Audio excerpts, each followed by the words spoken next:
Hello, I'm Isabella. I've been drawing for as long as I can remember. Ever since my little baby hand could hold a crayon, I've been making art. In my 20-ish years of life, I've created thousands, if not millions of pieces, from scribbles on a receipt to 20-inch paintings. And in that same span of time, I've been incredibly inspired by so many other amazing works. I can vividly remember creating fan art of Strawberry Shortcake in first grade, or making an original character to fit into My Little Pony. No matter how old I become, the art I consume inspires my work and my journey as an artist. So today, I wanted to challenge myself by looking over a ton of different things that have inspired me over the years and trying to replicate their styles myself.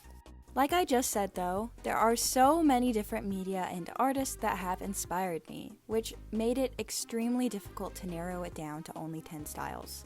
Plus, I feel like I have a lot of recency bias, and I wanted to draw in the style of things that have influenced me over the entirety of my artistic journey, not just the last couple years or so. So, I decided to write down about 15 to 20 different styles and then randomly drew them out of a jar. This was the fairest method that I could think of. Before I get into the styles though, I had to figure out what my subject matter for each style would be. I haven't introduced any of my OCs on this channel yet, and I felt odd drawing them without doing so. I decided to draw my little avatar that I use, since that was already the face of my videos and would be recognizable. So technically, I guess I kind of just made a bunch of personas for all of the different things I like. Anyways, we have 10 different styles to replicate, so let's get into it. Okay, so I have put about 15 art styles into this jar. I'm going to take out 10. Shuffle them around a little bit. Okay, so the first one is Kanai. Awesome. Kanai is an artist I've been following since I was in middle school. I've loved her work since her My Little Pony days, but if you don't recognize her name, you might know her indie project, Pretty Pretty Please, I Don't Want to Be a Magical Girl. While Kiana has worked with big companies like Disney TVA and Pokemon, she has set out to create her own episodic series. The show follows Aika, a magical girl, navigating the normal life of a teenager while begrudgingly having to save the world from evil. If you haven't seen the pilot, it's free to watch on YouTube! Like many artists, Kiana's style has evolved over time, so I mainly use references from this project since I wanted a consistent style to work off of.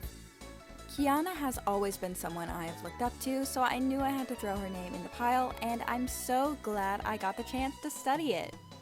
Kiana, like many others I picked, has a style that works really well for 2D animation. She focuses on line work, color blocking, and simple shading to make sure it can be as easily animated as possible. And though it follows the stylistic patterns of similar shows, its look is still recognizable. I think this is what I really admire about Kiana's style and other artists like her. Her style is simple, yet unique. It's suited for 2D animation, yet it's still dynamic and well-rounded. Each character is easily distinguishable as well from only looking at their faces. All of these factors make Kiana's style really fun to replicate. For a couple of these, I just modified a few things about my avatar and copy-pasted it into the style if I felt like the fashion made sense. Doing this for Kiana's style made sense to me. If I was specifically making this character for I Don't Want to Be a Magical Girl, this series is set in the modern day, so my character fits right in. Here's how the first drawing came out. I honestly think I did pretty well. It really was a blast to study this style and Kiana's art in general. Okay, second art style will be, we'll put them up kind of small. Monster Prom. Monster Prom is a dating sim that takes place in the days before prom at a high school full of monsters. Since the release of the first game in 2018, there have been multiple DLCs and sequels released. It's one of those games where to get the full story, you're going to need to play through it a couple of times. All of the characters in the game are based on a different type of monster. There are werewolves, gorgons, ghouls, krakens, vampires, and so many more. The designs and art style for this game are fun, expressive, and endearing. I thought about what monster I wanted to use as inspiration, and I finally landed on the idea of a Mothman-like creature. Though characters like Hazel and Mossman are two established moth monsters in the game, I wanted my version to be more humanoid. I based the design and color palette off of the Atlas moth, which is actually the largest type of moth. Because I chose to make a moth monster, there are a lot of details I had fun putting into this design. Aside from the obvious moth wings, I also enjoyed designing the antenna as well as the fur around her neck. Some other details I am proud of are the glasses as well as the bite-sized holes in the fabric. Overall, I enjoy replicating this style, and it made me notice design choices that I hadn't seen before, such as the way the artist add little highlights to the character's skin, as well as the shape-focused cell shading they use. I honestly impressed myself with this one, and I really enjoy the final product. And my moth monster is complete! If she were a real character in the game, you could probably find them munching away on their sweater during class. Alright. Third art style. My Little Pony, specifically Gen 4. You know it, you love it. My Little Pony has captured the hearts and attention of many generations through its long lifespan.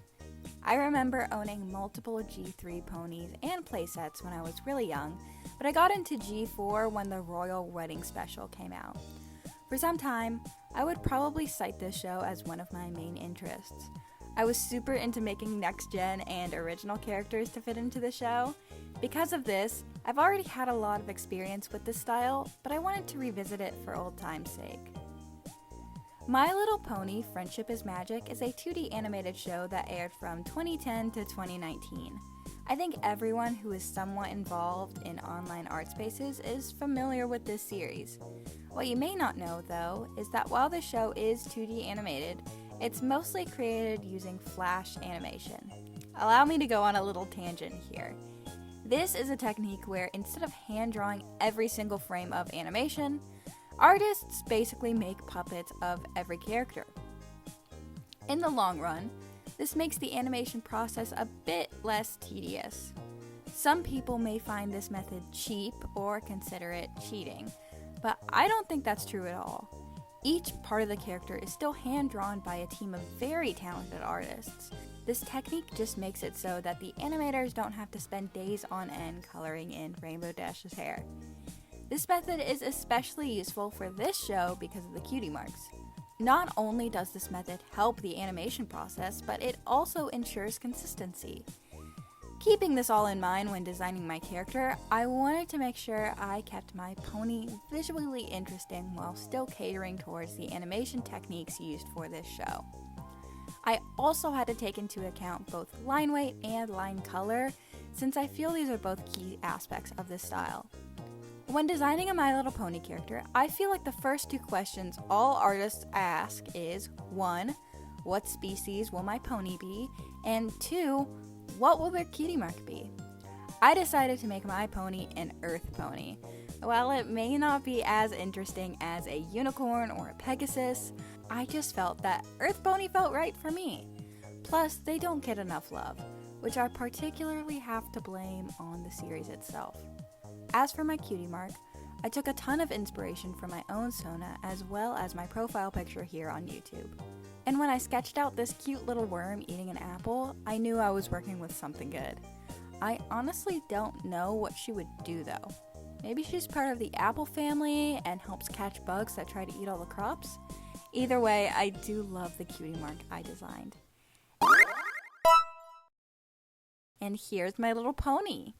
I am so incredibly proud of how this one came out. I think it really resembles the show. I think this is the fourth?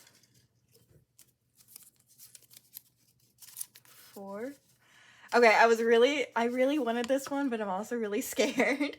This one's a Witch Hat Atelier. Witch Hat Atelier is a manga series created by Shirahama Kamome. It follows a young girl named Coco and her journey into the world of witches and magic. In this series, magic is created using paper and ink, drawing specific symbols in a circle to create spells. The combination of art and magic in Hat Atelier is handled extremely well, especially since the manga itself is breathtakingly beautiful. Another theme from this manga is disability and how magic may aid those who are disabled. Although I cannot speak for this community, I feel that Shirahama handles this topic with so much care. This series is ongoing and an anime adaptation is supposed to be coming out next year. I'm still a little new to reading manga, but Hat Atelier is by far my favorite, and I recommend it to anyone who may be interested.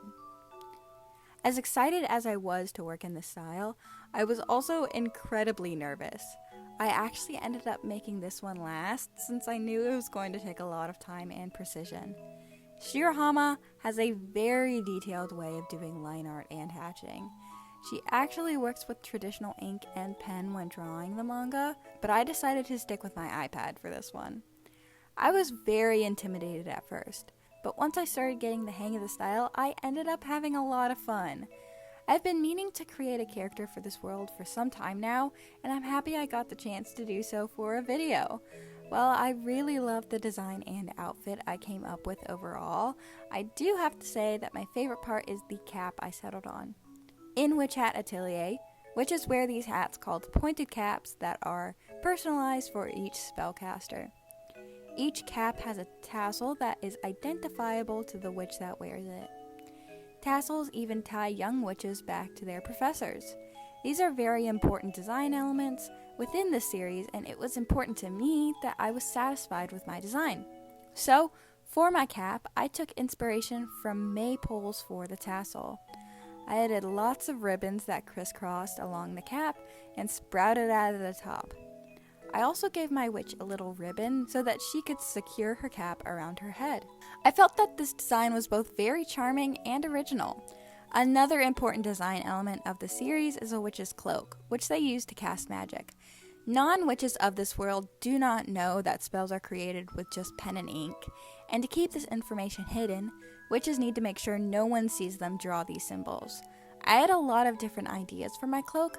I settled on a layered one so that my character could easily hide her drawings underneath. I think this design was probably the one I put the most thought into, but looking at it, I don't feel like that's surprising. And here's my final Hat Atelier design. I am so happy with how this came out, and I think it might be my favorite of the bunch.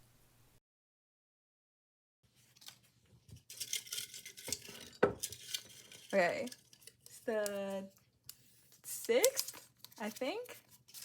Adventure Time! I've been a fan of Adventure Time since it first came out, and I still follow the series to this day.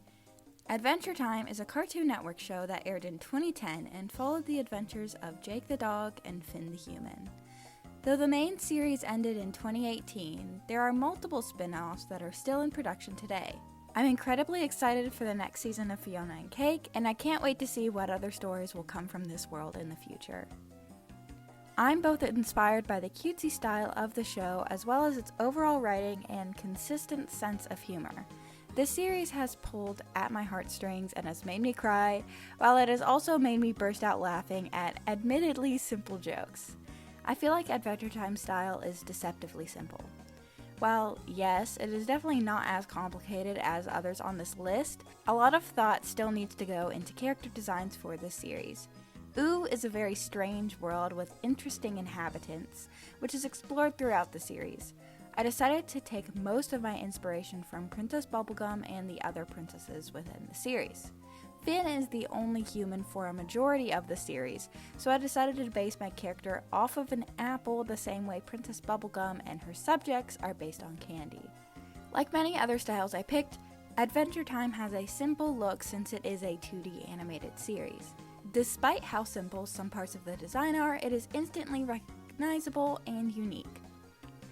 I tried to make sure I kept my design interesting, but not too detailed. I especially liked the idea I had to add a stem and make my hair little leaves to really emphasize the apple inspiration.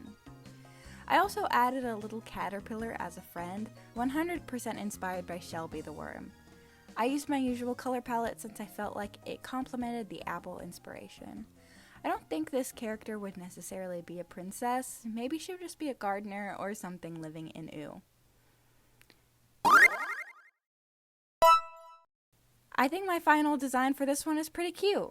With all the different characters and species and Adventure Time, I think this character would fit in quite well. Okay, this is the sixth one. Vivvenos. You can see my little Luca and Huna in the back. Vivvenos is primarily known for being one of the main artists behind the series Alien Stage. If you haven't already heard about Alien Stage, I'm honestly shocked. This Korean indie animated series on YouTube has formed a large fan base online. I watch and love the series myself, and I am honestly so happy that it has become as big as it has. I can't really think of another completely independent series that has pop-up events, merch, and even an art book. Vivvenos is also known for her solo animated projects such as shorts that are also on her YouTube or the end credits from My Dress Up Darling. Her style is so incredibly cute and compelling, and I am totally obsessed with her work. But Vivvenos' style was probably the one I struggled the most with. Why? It's because she has multiple different styles. Some of the choices she makes, such as colored line art, line weight, and color palette, aren't as consistent from artwork to artwork. This isn't a bad thing, though. I honestly think it's incredibly impressive to have a bit of an inconsistent style, but still make it recognizable. Now, I already hear some people asking, but couldn't you have just used the style from Alien Stage? That's pretty consistent. And yes, while Vivvenos did make Alien Stage, the style of the show is both hers and her girlfriend's, Q-Ming's. I had to have a reference that was purely her artwork. Luckily, I found many sources to complete this task. Her animation for the My Dress Up Darling outro was very helpful, as well as a lot of Alien Stage merch that she has designed.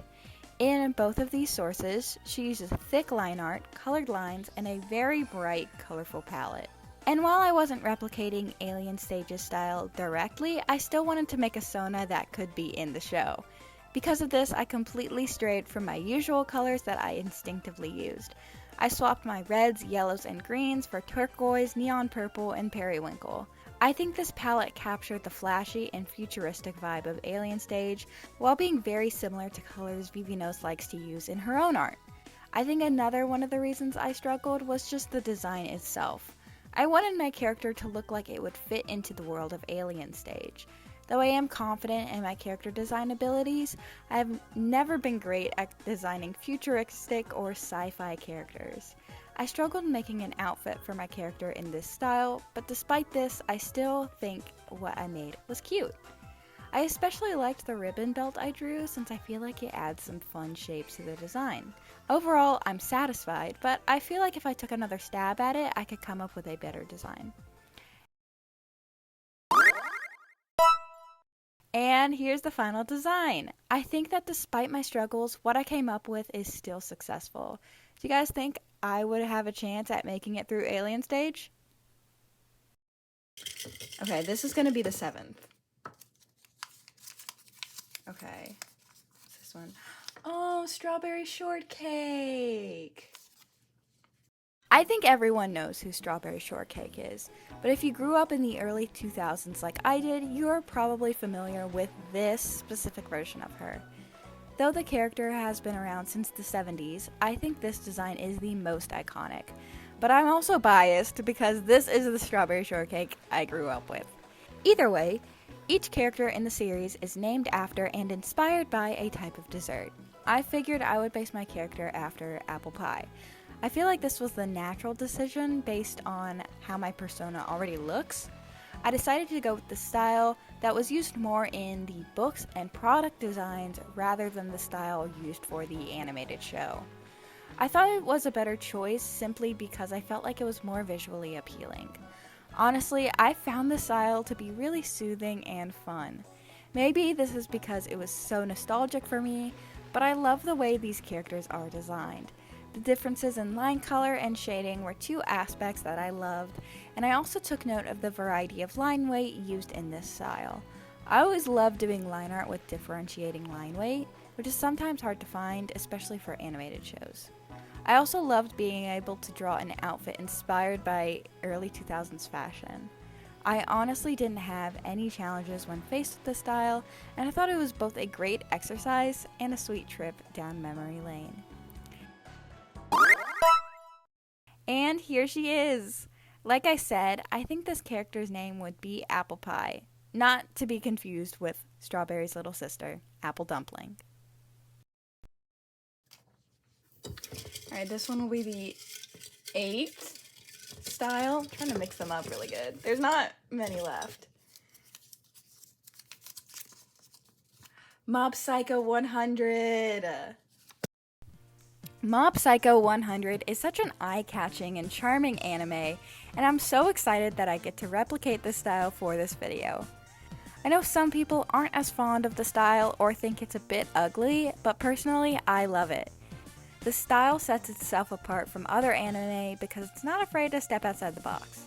And yes, although I am a fan of the show, I can also admit some of the frames in the show are very ugly. And it's honestly mostly frames of Reagan. But even though sometimes it is ugly or gross, I think these factors just add to the charm of the show. At least for me. This is all my personal opinion. Still, I think if you aren't compelled to watch the show simply because of the style, I really hope you can still give it a chance. The message behind the show is so wonderful, and there are so many characters that I absolutely love. Mob Psycho style consists of thin but detailed line art and simple shading. I really didn't need to change much about my Sona design since this is just another series that takes place in the modern day. I think one of the design aspects of Mob Psycho that makes it so recognizable are the faces. Most characters have minimally detailed eyes and more realistic facial proportions, which I feel like is unique compared to some other anime. I think the eyes are the main feature that may drive people away from this style. In Western animation, I understand the fatigue with beady eyes since they are so common in animation, but I don't see this feature as much in anime.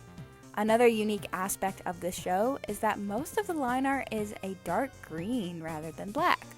It's a very small detail, but I appreciate it as it helps the style stand out. Smaller details like this was what I was really trying to focus on in this challenge, since I feel like there are so many intentional, artistic choices that would be missed if you weren't looking closely. Here's my Mob Psycho design. I definitely don't think she would be a psychic. Maybe she'd be some sort of mentor, like Reagan, but a girl?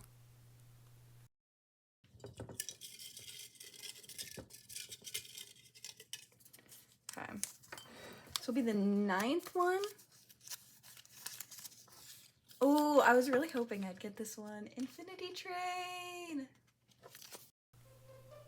Infinity Train is one of my favorite cartoons from the past decade or so. Each season, a new character boards the train and has to confront an issue they face. Each passenger is assigned a number, and the number goes down as they learn from their problems and discover more about themselves. Or the numbers can go up with each wrong and unjust action they take. The concept itself is incredible, and the characters as well as the show overall is really well written. The show originally aired on Cartoon Network and was then moved to HBO Max. Unfortunately, in 2022, the show was wiped from the platform, along with other Cartoon Network shows that were moved to the streaming service. Now, the show is hard to find. If you want to watch it on iTunes or somehow find a physical copy of it, you can watch it that way, but you are probably going to have to sail the 7 seas to find it, if you understand what I'm saying. What happened to the show is so heartbreaking, and I think this is only one of the reasons why so many people are turning to indie animation for their passion projects, which is a topic I would love to make an entire video about. Anyways, this is another series that mainly takes place in the modern day, if you can call it that, when they're off the train. I think a lot of the passenger characters have kind of basic designs for the most part, which I actually think works for the series pretty well. The contrast between these grounded characters versus the out-of-this-world train cars that they journey through is a funny contrast. So because of this, I pretty much just drew my Sona in this style. But of course, I had to add a number to my palm like the characters in the show. I made sure to make it look like it's glowing the best I could. I think one thing I struggled with was making sure my drawing didn't look too bare bones or uninteresting. I had to strip some details from my original design, like the highlights in my hair and the pattern on my skirt. This design is probably the one I'm least confident about, but let me know your thoughts. And here's my Infinity Train passenger. I wonder what issue would make me board the train. Okay, this one is the last one. I can't remember all of the ones that are left, but so this will be the final style. Soul Eater! Oh my gosh, that's such a good one. Last, but definitely not least, Soul Eater. If you are unfamiliar with the series, there's a high chance you have seen it referenced somewhere in your lifetime. There was a trend on TikTok a bit ago that asked who was the weapon and who was the miser, and Megan Thee Stallion even cosplayed as Death the Kid. The series follows a wide cast of characters, each of which is either a weapon or a miser. Weapons are characters that are able to transform into weapons, and misers are characters that can skillfully wield said weapon. Although I didn't grow up with anime, I really enjoy those that were released in the 2000s, like Soul Eater. I especially enjoy the way that the fashion at the time is referenced in these anime. For this design, I had to figure out if I wanted to be a weapon or a miser, and ultimately, I chose a weapon. I feel like I would be more of a support than a fighter, plus I just think being a weapon is cool. I decided to be a big pair of scissors, mainly because I thought it was funny. I'm seeing now that a lot of the decisions I made with this design was purely from me choosing what would look the coolest or the silliest, but I feel like that fits with the vibe of the show. Other than designing the weapon, I also made sure the outfit I chose fit as well. Like I said before, there's obvious inspiration taken from 2000s fashion, so I chose to go with a tank top and layered belts. The most fun I had with this design, though, was drawing my Sona popping out from the weapon. We don't get to see weapons mid-transformation much, but I thought the posing was so interesting that I had to give it a try for myself. All in all, I had a blast, and I feel like the style is a really good one to end on. And here's me as a weapon from Soul Eater. This one was a little different, mainly because of the giant scissors, but I think it was super successful. 10 whole designs later, and here are all the results together. Overall, I had a lot of fun with this challenge. I always enjoy replicating styles I love, and I think it was a good exercise for me to focus on line weight, line color, shading, and more. I think this taught me what elements of a style make it so iconic or make it work for the particular media it is in. I also enjoyed looking back on each style I chose and thinking about how each one of them has shaped my journey as an artist.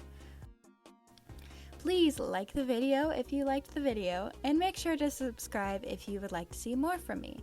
I'm currently working on another Ever After High video, as well as redesigning some characters from a particular game. So if that interests you, please don't forget to hit that button. Thanks so much for watching! See you in the next one!